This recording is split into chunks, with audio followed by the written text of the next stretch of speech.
Buenos dias from Tbilisi. This is the Rorschach Spain update from the 12th of June, 2025. Quick summary of what's going down in Spain.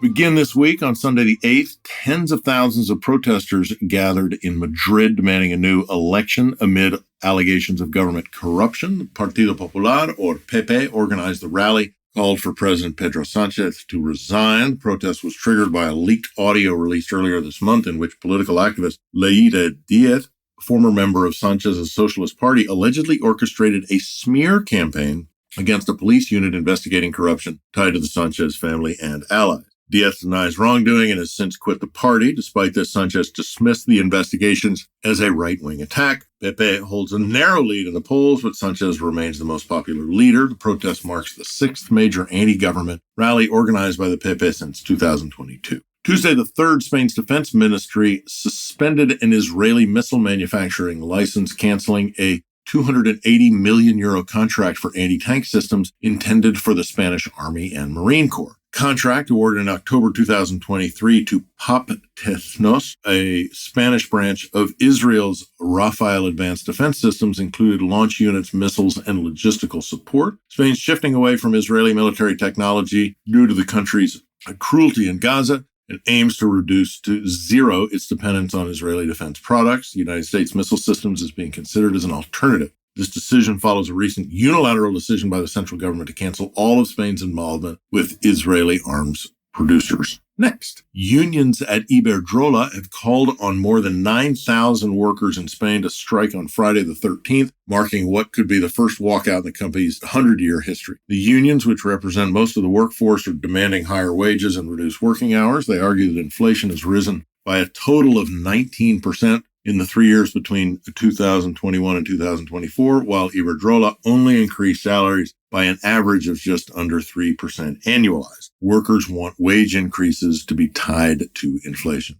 Despite ongoing negotiations since January, no agreement has been reached. Company spokesman said employees enjoy strong benefits and a good work-life balance, and added that the management remains open to dialogue. Keeping with workforce stuff, according to Spain's National Statistics Institute, the number of workers over 64 has doubled in the last 6 years, rising from 220,000 in May 2019 to 440,000 in 2025. Contributing factors include pension reforms that discourage early retirement and reward working longer, as well as an aging population.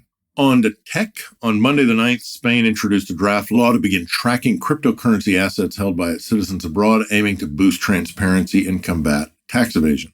Aligned with EU directives, the law is expected to generate up to €2.4 billion, according to the European Commission. Starting on the 1st of January 2026, crypto platforms must report users' balances, transactions, token usage, and electronic payments to Spain's treasury. For the first time, the Spanish tax agency will be authorized to seize digital assets to recover unpaid debts, power previously limited to traditional bank accounts. The law also requires providers of electric money and payment services to report customer data. In other news, on Tuesday the 10th, Spain's Constitutional Court voted to keep in force the historical and democratic memory law of Cantabria, which was originally passed in 2021 but repealed in 2024 by the PP regional government with support from the far-right party Vox.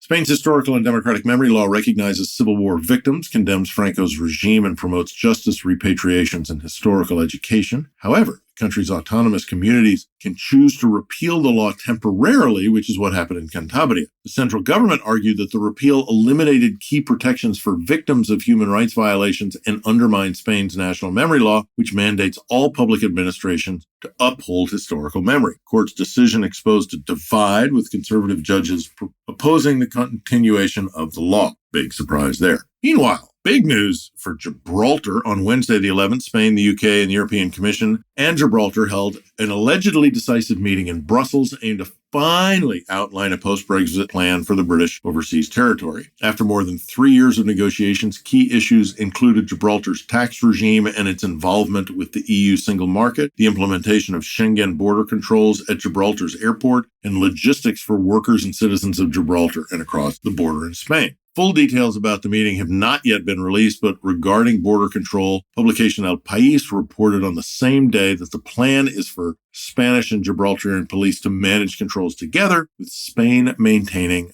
final authority. In the media, during a visit to Netflix production hub in Tres Cantos, Madrid, co-CEO Ted Sarandos announced the company would invest over $1 billion in Spain by 2029. The move marks a deepening of Netflix's commitment to Spanish-language content, celebrating its 10-year presence in the country in 2025. Sarandos highlighted the global cultural impact of Spanish originals like Money Heist, the idiotic English name of Casa de Papel, Elite, and Society of the Snow, noting they generated over 5 billion viewing hours worldwide in 2024. 23rd edition of Primavera Sound Music Festival, which started on Wednesday, the 4th of June, and ended on Sunday, the 8th, kicked off what promises to be a record-breaking tourist season in Barcelona. The festival has driven a notable increase in train and flight bookings following a trend last year that brought over 268,000 visitors from 134 countries, coming right after the Formula One Grand Prix in Montmeló last weekend and just before the Sonar Festival. The Primavera Sound marks the start of Barcelona's high tourist season.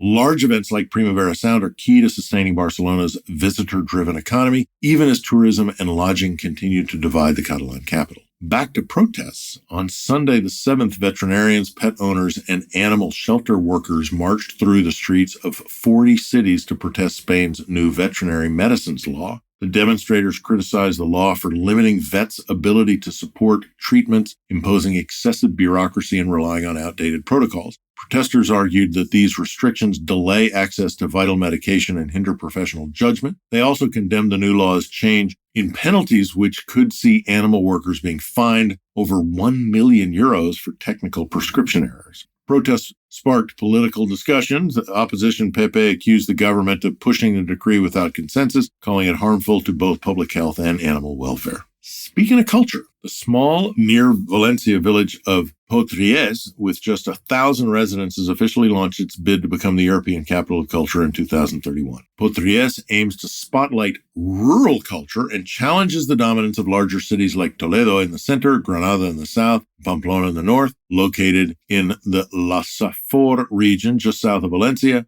Potries invests 33% of its nearly 1 million euro annual budget in cultural activities. These include the Ángel Domínguez Ceramics Museum and local festival. 2018, it was named the cultural capital of the Valencian community. Any small town has a chance to rise to the top. It's Potries. Closing this with a cool travel story. On Wednesday, the 4th, 3 Spanish Muslims, Abdelkader Arcasi Aidi, Tarek Rodriguez, and Abdullah Rafael Hernandez Mancha, completed a 6,500-kilometer or 4,000-mile 7-month horseback journey from Andalusia to Makkah, retracing an ancient Hajj route. Hernandez had promised that if he passed an exam, he would become a Muslim and make the journey. The group trained for years and self-funded the trip. After Hernandez passed his exam, they were finally able to go. They faced tough terrain, cold weather, but were helped by locals and a Saudi influencer. Their route crossed Europe, the Balkans, Turkey, Syria, Jordan, and Saudi Arabia. Even though they had to leave their horses in Riyadh due to regulations, they were warmly received in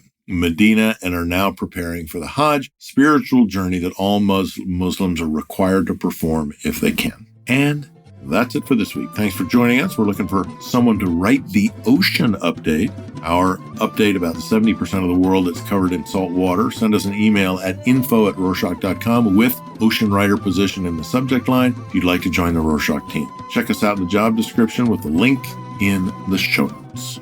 Hasta la próxima.